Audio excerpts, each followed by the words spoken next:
일본이 사도광산을 세계 문화유산으로 등재하면서 했던 약속을 여전히 지키지 않고 있습니다. 유네스코에 제출한 첫 보고서에 강제 동원 내용이 빠진 겁니다. 우리 정부는 한일 간 합의 이행을 촉구했지만 사실상 강제할 방법은 마땅치 않은 상황입니다. 송금한 기자가 보도합니다. 올해도 우리 정부는 사도광산 추도식을 별도로 열었습니다. 사랑하고 보고 싶은 아버지, 이 낯설고 먼 땅에서 너무 고생 많이 하셨습니다. 강제노동을 인정하지 않는 일본의 무성의한 태도에 우리 측 유가족이 2년 연속 일본 주최 추도식에 불참한 겁니다.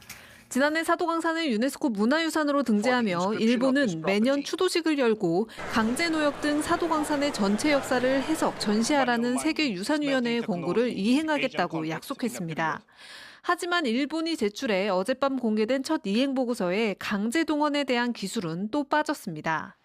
사도광산 인근 향토박물관에 조선인 노동자 관련 전시실 설치 등이 간략히 소개됐을 뿐인데 여기에도 강제 동원을 직접 표현한 부분은 없다는 게 외교부 설명입니다. 외교부는 대변인 논평을 내고 이번 보고서는 유산위의 결정과 일본 스스로의 약속을 이행하지 않았음을 보여주고 있다며 이행을 촉구했습니다. 또 추도식 개최 등 한일 정부 간 합의도 충실히 지키라고 강조했습니다. 하지만 앞서 등재된 구남도 사례와 마찬가지로 일본의 이행을 강제할 방법은 마땅치 않습니다.